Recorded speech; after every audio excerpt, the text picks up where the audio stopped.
ഇവിടെ ആദ്യമായിട്ടാണ് ഇപ്പം ഇത്രയും അടുത്ത് വന്നേക്കുന്നത്. നമ്മുടെ വീടിൻ്റെ പരിസരത്ത് നേരത്തെ ആ കണ്ടത്തിലൊക്കെ വന്നിട്ടുണ്ടായിരുന്നു. പക്ഷേ ഇത്രയും അടുത്ത് ആദ്യമായിട്ടാണ് വരുന്നത്. ഉറങ്ങിക്കിടക്കുമായിരുന്നു. ഇറങ്ങി മുറ്റത്ത് വന്നു കഴിഞ്ഞപ്പോൾ ആന നല്ല സ്മെല്ലുണ്ടായിരുന്നു. പക്ഷേ അപ്പോൾ ഒരു 4:30 മണിയോടുകൂടിയൊക്കെ ആയിരിക്കും ചിലപ്പം പോയത്. ഞാൻ 5:45 6 മണി ആയപ്പോഴാണ് വെളിയിലോട്ട് വന്നത്. അത് കഴിഞ്ഞിട്ട് വന്ന് നോക്കിയപ്പം പൂരപ്പറമ്പിനേക്കാളും കഷ്ടമായിട്ടാണ് കിടക്കുന്നത്. വീടിൻ്റെ മുറ്റത്ത് വരെ വന്നിട്ടുണ്ട്. കാറ് മുറ്റത്ത് കിടപ്പുണ്ടായിരുന്നു. എന്തായാലും വാഹനത്തിന് കേടുപാടൊന്നും സംഭവിച്ചില്ല. പരാതികൾ ഒരുപാട് പറഞ്ഞു. പറയാൻ ഇനിയും പരാതികളൊന്നുമില്ല. പാടത്ത് ഫോറസ്റ്റ് ഓഫീസിൽ വിളിച്ച് അവരെല്ലാവരും ഇവിടെ വന്നിട്ടുണ്ടായിരുന്നു. എല്ലാം എഴുതി കുത്തി പോയിട്ടുണ്ട്. പക്ഷേ അടിയന്തരമായൊരു നടപടി സ്വീകരിച്ച ഞാനും 2 പിഞ്ചു കുഞ്ഞുങ്ങളൂടെ ഇവിടെ ജീവിക്കുന്നത്. വേറെ ആരുമില്ല. പിന്നെ ആദ്യമായിട്ടാണ് ഇങ്ങനെ ഒരു സംഭവം ഉണ്ടാകുന്നത്. ആന കൂട്ടമായിട്ടാണ് വന്നേക്കുന്നത്. ഞങ്ങളുടെ വീടിൻ്റെ പരിസരത്ത് വന്ന് കൃഷി, വാഴയും തെങ്ങും പ്ലാവും ഒക്കെ നശിപ്പിച്ചിട്ടുണ്ട്. വണ്ടികളൊക്കെ പുറത്തായിരുന്നു ഇട്ടിരുന്നത്. വണ്ടികളൊക്കെ എന്തായാലും ഒന്നും നശിപ്പിച്ചിട്ടില്ല. കൂട്ടമായിരുന്നു. കുട്ടിയാനയും 4 ആനകളുണ്ടായിരുന്നു. വ്യാപകമായിട്ട് വാഴയാണ് ഏറ്റവും കൂടുതൽ നശിപ്പിച്ചേക്കുന്നത്. വാഴയും തെങ്ങുമാണ് നശിപ്പിച്ചേക്കുന്നത്. പരിസരം വീടിന് ചുറ്റും നടന്ന് ഇതെല്ലാം കൃഷികളെല്ലാം നശിപ്പിച്ചിട്ടുണ്ട്. വീടിനൊന്നും ഒന്നുമില്ല. അതുകൊണ്ട് ഈ കിണറിൻ്റെ സൈഡൊക്കെ ആന കയറി ഇടിഞ്ഞിട്ടുണ്ട്. എൻ്റെ പേര് സുധാകരൻ. ഞാൻ താമസിക്കുന്ന കുളത്തോളിലാണ്. ഈ കഴിഞ്ഞ രാത്രി ആന ഇവിടെ വന്നിട്ടുണ്ടായിരുന്നു. ഒരു കുട്ടിയാന എൻ്റെ വീടിൻ്റെ മുറ്റത്ത് വരെ സിറ്റ് ഔട്ടിൻ്റെ അവിടെ വരെ കയറി വന്നു. അന്നേരം രാത്രിയിൽ അറിഞ്ഞില്ല. നേരം വെളുത്താണ് അറിയുന്നത്. ഈ പ്രദേശത്തുള്ള എല്ലാവരുടെയും കൃഷിയും വാഴയും തെങ്ങ് കവുങ്ങ് എല്ലാം നശിപ്പിച്ച് നാശമായി കളഞ്ഞു. അത് മുറ്റത്തെ കാൽപ്പാടുണ്ട്. കുട്ടിയാന ആകനെ കണ്ടുകൊണ്ട് ആ പുറത്തുകാരുമൊക്കെ വന്ന് കണ്ടിട്ടൊക്കെ പോയി അവരും സ്ഥിരീകരിച്ച ആനയാണെന്ന്. പിന്നെ വലിയ ആനയുണ്ട്, വലിയ കൊമ്പനാനയുണ്ട്, പിടിയാനയുണ്ട്, എല്ലാം ഉണ്ട്. ഇങ്ങോട്ട് വരുന്നത്. കഴിഞ്ഞ ഒരു 3-4 മാസം മുമ്പേ അക്കരെ എൻ്റെ അനിയൻ്റെ കൃഷിസ്ഥലത്ത് ഇറങ്ങി, കണ്ടത്തിലിറങ്ങി ഒരു 10-300 മൂട് വാഴ നശിപ്പിച്ചായിരുന്നു. അത് പിന്നെ ആദ്യമായിട്ടാണ് ഇങ്ങോട്ട് വരുന്നത്. നമ്മുടെ ഈ എത്രയോ വർഷങ്ങളായിട്ട് ഞങ്ങളിവിടെ താമസിക്കുന്നത്. ഇന്നുവരെ ഇങ്ങനെയൊന്നും വന്നിട്ടില്ല. ആദ്യമായിട്ടുള്ള സംഭവമാണ് ഇത്. ഇങ്ങനെ വന്ന് ഇനി ഇവിടെ ജീവിക്കാൻ പറ്റാത്ത ഒരവസ്ഥയിലേക്ക് വരുമെന്നാണ് ഞങ്ങളെ ഇവർ പറയുന്നതല്ലാതെ ഇവർ ഒന്നും ചെയ്തിട്ടില്ല. ഇവിടെ ഒരു എസ്റ്റേറ്റ് ഉണ്ട്, ഹാരിസൺ മലയാളം പ്ലാന്റേഷൻ. അവർ പിന്നെ കിടങ്ങൊക്കെ കുഴിക്കാമെന്ന് പറഞ്ഞാൽ ഈ ഫോറസ്റ്റുകാർ അത് സമ്മതിക്കാറൊന്നുമില്ല. അവരതിൻ്റെ ഒബ്ജക്ഷനെ കേട്ട് അതിൻ്റെ പുറകെ നടക്കുക. പിന്നെ അതുകൊണ്ട് ആന ഇങ്ങനെ അതിലെയാണ് കയറി ഇങ്ങോട്ട് ഇറങ്ങി വരുന്നതും. ഇപ്പം മനുഷ്യന് ഒരു കാരണവശാലും ജീവിക്കാൻ പറ്റത്തില്ല. അതിൽ സന്ധ്യ കഴിഞ്ഞാൽ പിന്നെ വീട്ടിലൊന്നും പുറത്തോട്ട് ഇറങ്ങാൻ പറ്റില്ല.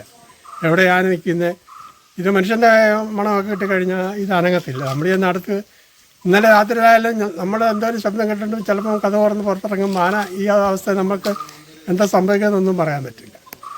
ഇന്നലെ രാത്രി ഒരു 1:30 മണിയായപ്പം ഒരു സൗണ്ട് കേട്ടു. ഞാൻ എഴുന്നേറ്റ് വീടിൻ്റെ മുകളിൽ കയറി നോക്കിയപ്പോൾ 2 ആന, ഒരാന ഇവിടെ വാഴ പിഴുത് ചവിട്ടി പറിച്ച് തിന്നുകൊണ്ടിരിക്കുന്നു.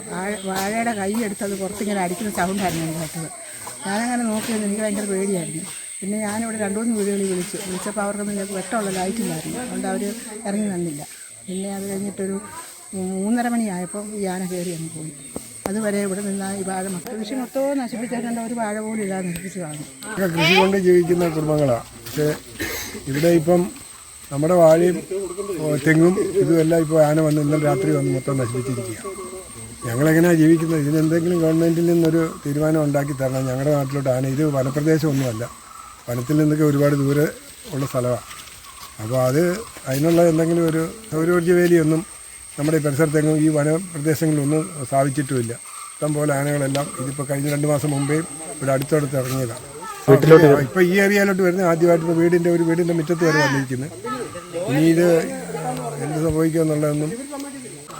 ആനശല്യമാണ് മെയിനൊരു വിഷയം. 2 മാസം മുമ്പ് എൻ്റെ ഒരു 10-300 മൂട് വാഴ മേളിൽ എടുത്തതാണ്. അതിനകത്ത് തന്നെയാണ് ഈ വർഷം ഇപ്പോഴും ഇന്നലെയും വന്നിറങ്ങി ബാക്കിയുള്ള വാഴ എടുത്തു.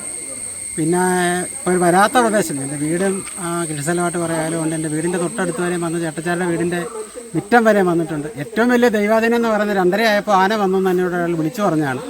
പക്ഷേ ചേട്ടച്ചാരെയും വിളിച്ചുകൊണ്ട് പോകണമെന്ന് ഓർത്തു. വിളിച്ചുകൊണ്ട് ഇറങ്ങിയിരുന്നെങ്കിൽ ചേട്ടച്ചാര ആനയുടെ മുന്നപ്പെട്ടേനെ. ചേട്ടച്ചാരുടെ മുറ്റത്തായിരുന്നു ആന നിന്നത്. എന്തോ പോകാൻ തോന്നിയില്ല. അതുകൊണ്ട് അതൊരു ദൈവാധീനമായി. വേറെ ഒരു ശാശ്വതമായ പരിഹാരങ്ങളും ഉണ്ടാകുന്നില്ല. നിരന്തരമായി ഇങ്ങനെ ഇറങ്ങി ശല്യം ചെയ്യുകയാണ്. കൃഷിക്കാർ വരുന്നുണ്ട്. അവർ ഇന്നും വന്നു. അവർ വരും. നമ്മളെ വിളിച്ചു പറയുമ്പോൾ അവർ വരും. അവരിത് കാണും, അപേക്ഷ കൊടുക്കാൻ പറയും. ഞങ്ങളെക്കൊണ്ട് ചെയ്യാൻ പറ്റുന്നത് ചെയ്യാമെന്ന് പറയും. അവിടെ അല്ലല്ലോ, ഇത് സർക്കാർ തലത്തിൽ നിന്നും നിയമങ്ങൾക്കൊരു വ്യത്യാസം ഉണ്ടായി. ഇതിന് ശാശ്വതമായൊരു പരിഹാരം ഉണ്ടാകുന്ന രീതിയിൽ വരണം. അല്ലാതെ ഫോറസ്റ്റുകാരെ നമ്മൾ വിളിച്ചിട്ട് അവരെ ചീത്ത വിളിച്ചിട്ട് കാര്യമില്ലല്ലോ. അവർക്ക് എന്ത് ചെയ്യാൻ പറ്റും?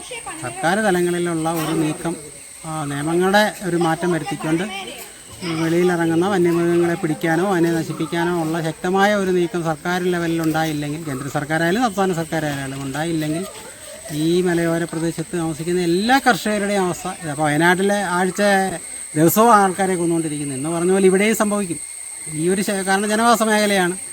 അപ്പോൾ ഇപ്പോൾ കൃഷി പോയാൽ പോട്ടെന്ന് വെക്കാം, ആൾക്കാർക്ക് നാശങ്ങളുണ്ടായാൽ അല്ലെങ്കിൽ മരണങ്ങൾ സംഭവിച്ചാൽ ഉണ്ടാകുന്ന അതൊരു വലിയ ഭവിഷ്യത്താണ്. അതിനൊരു ശാശ്വതമായ പരിഹാരം അടിയന്തരമായി ജനപ്രതിനിധികളെല്ലാം പഞ്ചായത്ത് മെമ്പർ തൊട്ട് MP വരെയുണ്ട്, സർക്കാരുകളുണ്ട്, അവരുടെ ഭാഗത്തുനിന്ന് ശക്തമായൊരു നീക്കം ഉണ്ടായി നടപടികൾ